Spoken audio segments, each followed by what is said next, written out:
Hello दोस्त, तो देखिए जो द्विघात समीकरण होता है क्लास 10th में प्रश्नावली 4.1 उसका क्वेश्चन। चलिए प्रश्नावली 4.1 का क्वेश्चन नंबर 1 सॉल्व करते हैं।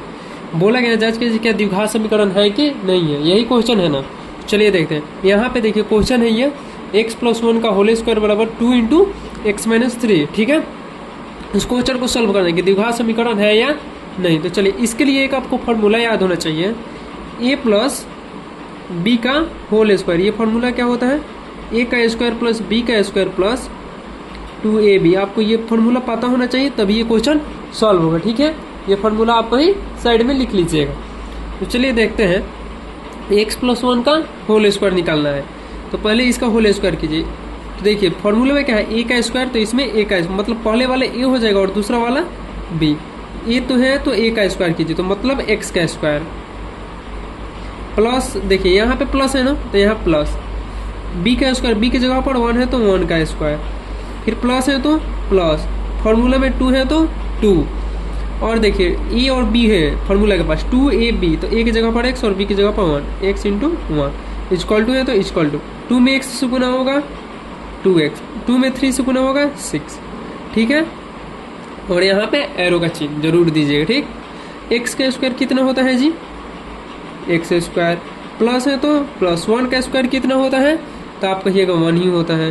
प्लस है तो प्लस 2 में x से गुना होगा और 1 में गुना होगा, तो 2 में 1 से गुना होगा 2 और x में गुना होगा तो x, तो कितना हो जाएगा 2x हो जाएगा। बराबर है तो बराबर, यह 2x है तो 2x, -6 है तो -6। और यहाँ पे देखिए कुछ कटेगा, इधर भी बराबर के इधर भी प्लस में 2x है, बराबर के इधर भी प्लस में 2x है, तो ये दोनों आपस में कटपीट के बराबर।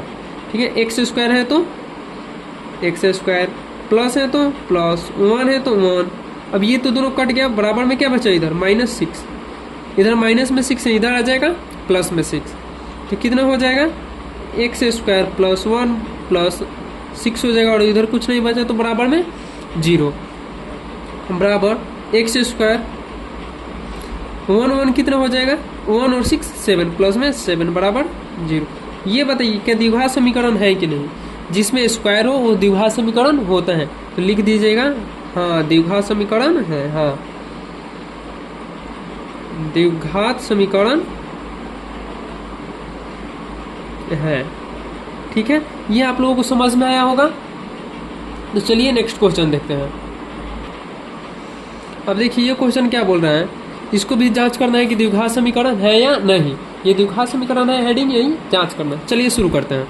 देखिए इसमें हम कुछ कर सकते हैं, एक्स स्क्वायर माइनस 2x है, इसमें हम कुछ कर सकते हैं, ना ही इसको घटा सकते हैं ना ही इसको जोड़ सकते हैं, तो इसको सेम वैसा ही लिख दीजिएगा।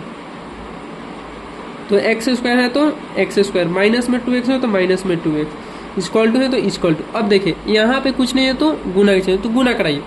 इसके आगे चिन्ह कुछ नहीं है तो प्लस का चिन्ह है, किसी भी संख्या के आगे कुछ भी चिन्ह न हो तो प्लस कराता है, ये ध्यान रखिएगा। तो देखिए माइनस प्लस माइनस, 2 में 3 से गुना करेंगे 6। अब देखिए माइनस माइनस प्लस, 2 में x से गुना कराएंगे 2x। ठीक है, ये देखिए यहाँ पे प्लस में 2x और इधर में माइनस में 2x, ये कभी नहीं कटता है। अगर ये भी प्लस में होता और ये भी प्लस में होता तो कट जाता, अगर ये माइनस में अगर ये भी माइनस में होता तो दोनों कट जाता, लेकिन जब भी चिन्ह अलग अलग हो तो कभी नहीं कटता, ये ध्यान रखिएगा आप लोग। ठीक, एक्स स्क्वायर है तो एक्स स्क्वायर, माइनस में 2x है तो माइनस में 2x, इधर प्लस में 2x, इधर आएगा माइनस में 2x, इधर माइनस में 6 है, बराबर के इधर लाएंगे प्लस में 6, और बराबर में उधर कुछ नहीं बचा तो 0।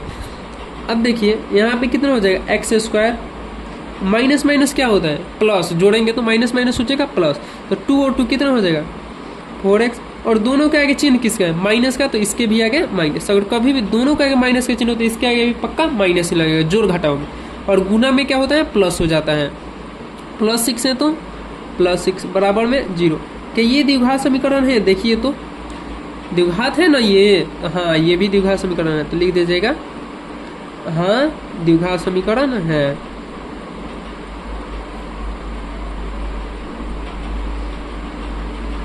ये भी आप लोगों को क्वेश्चन समझ में आया होगा।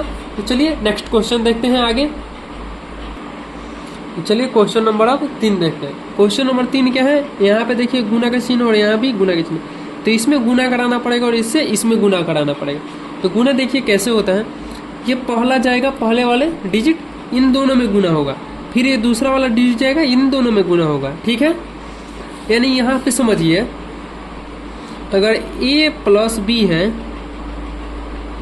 और a माइनस सी है तो गुना कैसे होता है, ये a जाएगा, a में भी गुना होगा, ये फिर a जाएगा और c में भी गुना होगा, ठीक है। जैसे a में हम a से कराएंगे तो a का स्क्वायर हो जाएगा, और a में हम c से कराएंगे तो ac हो जाएगा, ठीक है। अब b है, अब b भी जाके फिर से a में गुना होगा, तो b में हम a से कराएंगे तो ए बी हो जाएगा, और फिर बी भी जाके किससे गुना होगा, सी से होगा, तो बी और सी से गुना कराएंगे तो बी सी हो जाएगा माइनस में, ठीक है। अब देखिए चिन्ह का भी ध्यान रखा जाता है गुना में, इसके आगे प्लस था तो इसके आगे प्लस है, इसके आगे प्लस और इसके आगे भी प्लस, तो प्लस प्लस प्लस। अब देखिए plus minus minus, plus plus plus होता है, प्लस माइनस माइनस होता है, चिन्ह का भी ध्यान रखा जाता है। तो चलिए इसको हम गुना कराते हैं। एक्स में हम देखिए, ये x में हम x से कराएंगे तो कितना हो जाएगा, x में हम x से गुना कराएंगे तो x का स्क्वायर होता है, ठीक है। अब x में हम 1 से कराएंगे तो x ही होगा, और चिन्ह इसके आगे प्लस इसके आगे प्लस, तो क्या हो जाएगा प्लस। ये समझ में आया। अब x से हो गया, चलिए 2 से, यहाँ पे माइनस है और इसके आगे कुछ का चिन्ह है तो प्लस का, माइनस प्लस माइनस, 2 में x से कराएंगे 2x, माइनस प्लस माइनस, 2 में 1 से कराएंगे 2, इक्वल टू है तो इक्वल टू हो गया। इधर कराइए, x में हम x से कराएंगे एक्स स्क्वायर, फिर x में हम 3 से कराएंगे 3x, चिन्ह गुना कीजिए, प्लस माइनस माइनस। अब चलिए 1 में हम x से कराएंगे x हो जाएगा, minus plus minus, minus minus plus, 1 में हम 3 से कराएंगे 3। अब देखिए ये भी प्लस में इधर एक्स स्क्वायर है और ये भी प्लस में इधर एक्स स्क्वायर, क्या ये दोनों कट जाएगा, तो काट दीजिए। अब बताइए इसमें स्क्वायर है नहीं है, इसमें स्क्वायर है नहीं है, इसमें भी स्क्वायर नहीं है। अब किधर भी इसमें स्क्वायर दिख रहा है, अगर स्क्वायर किसी में नहीं है तो ये द्विघात समीकरण क्या हो सकता है, तो नहीं हो सकता है, तो यहीं पे लिख दीजिए नहीं, द्विघात समीकरण नहीं है, नहीं द्विघात समीकरण नहीं है। आप चाहे तो केवल नहीं भी लिख सकते हैं। क्या ये द्विघात समीकरण है, नहीं। अगर एक्स स्क्वायर ही कट गया तो कहाँ से स्क्वायर बचेगा, स्क्वायर रहेगा तभी ना द्विघात समीकरण होता है, ठीक। तो अगर वीडियो पसंद आए तो लाइक और सब्सक्राइब करते रहिएगा और दोस्तों के पास शेयर भी कीजिएगा।